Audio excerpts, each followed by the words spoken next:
Bonjour à tous. Donc voilà, je m'appelle Paul, j'ai 37 ans, j'habite en Belgique à Bruxelles depuis plus d'une dizaine d'années avec ma femme, Marine. Et je me permettais de faire ce post pour créer une communauté. Alors créer une communauté de quoi? Créer une communauté de personnes qui ont traversé ou qui vont ou qui voudraient effectivement traverser un cycle PMA, donc de procréation médicalement assistée. C'est quelque chose qui me tenait à cœur car il existe peu de plateformes pour les hommes. Il existe des très bonnes plateformes comme par exemple Émancipé ou même Bliss au niveau francophone qui vont permettre plutôt à un public féminin de pouvoir avoir des informations sur justement la PMA. Mais qu'en est-il des hommes?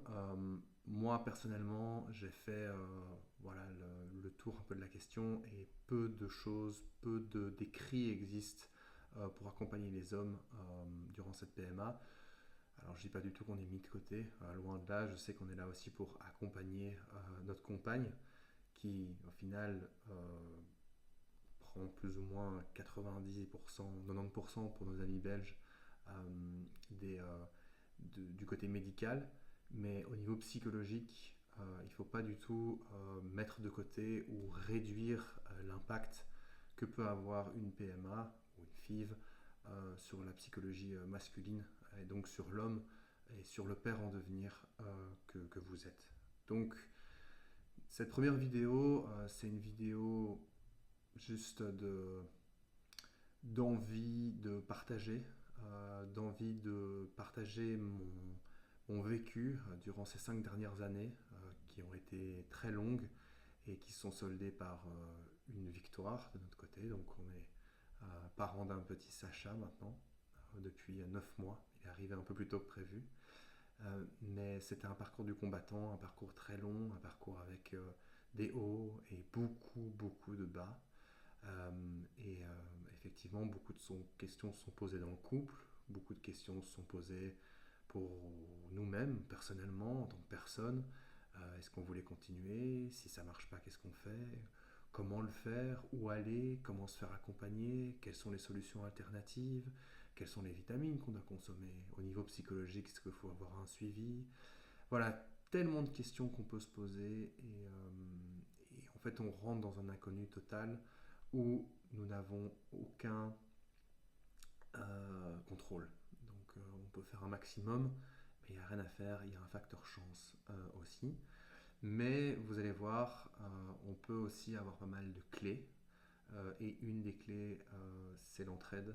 C'est la possibilité d'avoir des documentations ou au moins des informations qui vont nous permettre d'avancer.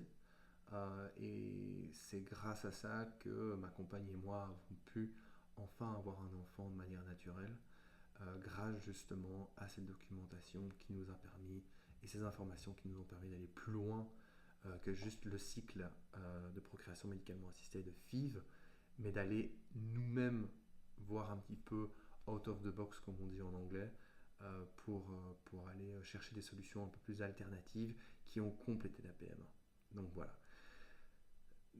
J'espère que je réponds à une certaine demande.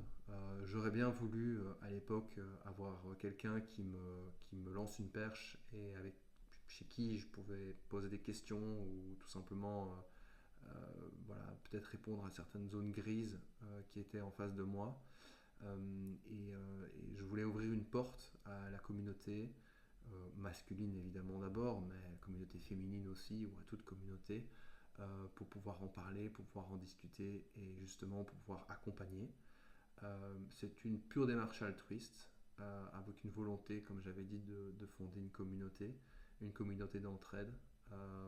Et donc, dans cette démarche altruiste, je vais poster au fur et à mesure des vidéos qui permettront de partager mon expérience. Je vous fournirai dans une prochaine vidéo un petit agenda des différents points que je voudrais aborder. Mais aussi, n'hésitez pas à me partager en commentaire les points que vous voudriez que j'aborde.